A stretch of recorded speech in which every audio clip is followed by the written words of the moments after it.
Naitaboy na umano ng PCG at Philippine Air Force sa mga barko ng China sa karagatan ng Pilipinas. Pinapantayan ng maritime at aerial assets ng Armed Forces of the Philippines. Heto na nga mga kabayan, Amerika umatake na nga sa China. Alamin kung gaano kalaki ang naging epekto ng pag-ataking ito ng Estados Unidos na halos magpabagsak sa maraming sektor ng People's Republic of China. Mga barko at eroplanong mandirigma ng China at Amerika nagkaengkwentro naman sa bahagi ng Taiwan Strait. Tuloy-tuloy pa rin ang pagtaas ng tensyon sa pagitan ng komunistang bansa at ng Estados Unidos sa bahaging ito ng Indo-Pacific region. China hindi nakapalag sa mga aksyon na isinasagawa ng Amerika. Teka, nababahag na yata ang buntot ng Chinese military. Germany, tutulong na rin sa Pilipinas para ipagtanggol ang West Philippine Sea. Naghahanda na nga ba ang German Armed Forces para rumesbak laban sa agresibong mga aksyon ng bansang China? Ako po si Roy Z and welcome sa Kien Thoughts. Kung hilig mo ang mga ganitong videos, mag-like at mag-subscribe para lagi kang updated sa mga susunod na upload. Pinaigting naman ng mga bansang Pilipinas at Germany ang military ties ng dalawang bansa na naglalayong solusyonan ang mga security and maritime challenges, partikular na nga sa West Philippine Sea. Ayon sa AFP, napag-usapan ang military cooperation na ito sa pamamagitan ng mga military leaders ng dalawang bansa sa Munich, Germany ngayong buwan ng Pebrero. Kabilang sa mga napag-usapan ang pagpapalakas sa kolaborasyon pagdating nga sa cyber warfare, military trainings and education at mga karagdagang maritime cooperative activities sa West Philippine Sea. Matatandaan na kamakailan lamang ay nagsagawa ng multilateral maritime cooperative activity ang Pilipinas kasama nga mga bansang Amerika, Canada at Australia. Ang karagdagang alyansa mula sa German Armed Forces ay talaga namang magpapatatag sa effort ng Pilipinas para masigurong papalakasin ito ang defensive capability at magkakaroon din ng interoperability ang ating bansa kasama ang pwersa mula sa mga ka-allied countries. Sa mga nakalipas na mga taon, kabayan, ay pinakita nga ng Germany ang suporta nito sa Pilipinas, lalo na nga na magkaroon ng maritime cooperative activity ang German warship sa bahagi ng WPS bilang pagpapakita ng kanilang suporta sa karapatan ng Pilipinas. So sa hindi nga daw inaasahang pagkakataon ay nagsagawa ng matinding pag-atake ang US B-1 bomber kung saan nagawa nitong wasakin ang 3 barkong pangdigma ng People's Liberation Army Navy ng China. At aabot pa nga daw sa 15 fishing boats ang pinasabog din. Ito yung mga illegal na nananatili sa bahagi ng West Philippine Sea. Ang military actions na ito mula daw sa Estados Unidos ay talaga namang nagpapakita ng paglala ng tensyon sa pagitan ng China, Amerika at maging mga regional allies nito sa Indo-Pacific region, partikular na nga ang Republika ng Pilipinas. Ayon sa mga nauna daw na reports ay nag-deploy ng multiple B-1B Lancer ang US Air Force. Ito ay isang long-range supersonic bomber na may kakayahang magsagawa ng mga precision strikes sa mga targets nito. Dito nga inatake di umano ng mga American forces ang 3 Chinese naval vessels na di umano ay agresibong nag-ooperate sa loob mismo ng Philippine territorial waters, kasama pa ang mga fishing boats na nagsasagawa naman ng maritime militia operations. Ang pagkatang ito daw mga kabayan ay sa kabila ng mga nagaganap na Chinese incursions o military drill sa bahagi ng WPS na nire-recognize maging na international community na talaga namang bahagi ng exclusive economic zone ng Pilipinas. 5 rockets ang sinasabing pinakawala ng US Air Force sa bahagi ng West Philippine Sea. Ayon sa ilan daw ng mga legitimate sources, posible raw na retaliation ang mga pag-ataking ito dahil nga sa mga nakalipas na confrontation sa pagitan ng Chinese Coast Guard at ng Philippine Coast Guard na palagian nga nagkakaroon ng girian sa bahaging ito ng rehiyon. Marami ang mga naniniwala na pagbabago na raw ito sa mga pulisiya ng US-Philippine Alliance pagdating sa usapin ng Chinese aggression na maaari na daw humantong sa mas malaki at mas malalang military confrontation. Samantala, mariin naman daw na kinondena ng Beijing ang isinagawang ito na pag-atake ng US-Philippine Alliance sa kanilang mga naval assets at tinawag nga raw itong isang uri ng act of war at agad na nagpahayag na magsasagawa raw sila ng mga paghihiganti sa mga aksyon na ito ng Pilipinas at Amerika. Ayon pa nga raw sa report ay nag-mobilize na rin ang mga Chinese military ng kanilang military assets para sa sinasabing response mula sa China na maaari nga raw mauwi sa pag-escalate ng gulo sa bahaging ito ng Southeast Asia. Nakamonitor naman ang global community hinggil nga sa mga kaganapang ito. Kakayanin pa ba ito ng diplomatikong pag-uusap o tuluyan na nga daw bang mauuwi sa malawakang digmaan ang mga aksyon na ito ng magkabilang panig? Sa mga nakalipas nga raw na mga araw ay magkasamang lumipad ang mga eroplanong pandigma ng US at Pilipinas patungo sa Scarborough Shoal kung saan nagsasagawa nga ito ng pagpapatrolya sa WPS.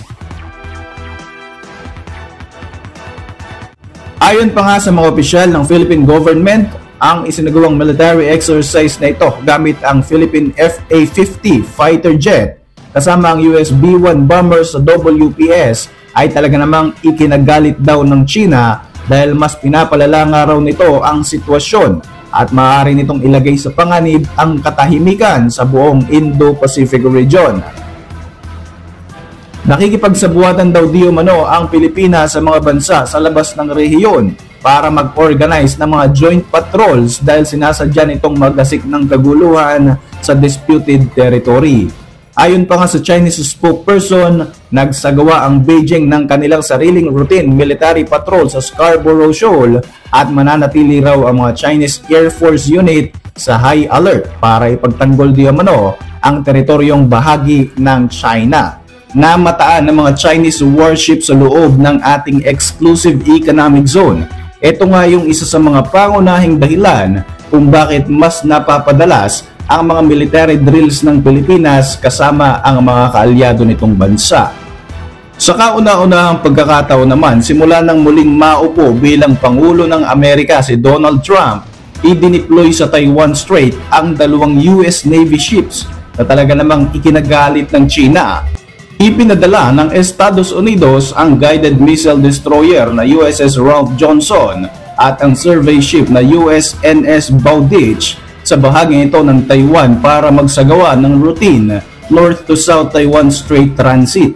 Ayon kay US Indo-Pacific Command spokesperson Matthew Kammer, ang transit sa pagitan ng East China Sea at South China Sea ay matagal ng kalakaran kung saan mayroong freedom of navigation ang maraming mga bansa base na rin sa international law. As usual, hindi nagustuhan ng China ang aksyon na ito ng Amerika kaya naman idineploy din ng Chinese military ang Eastern Theater Command patungo sa parehong teritoryo. Ayon sa Chinese military, naka-high alert ang kanilang Navy at Air Force dahil nga sa isinagawang pagdaan ng US Navy vessel sa Taiwan Strait.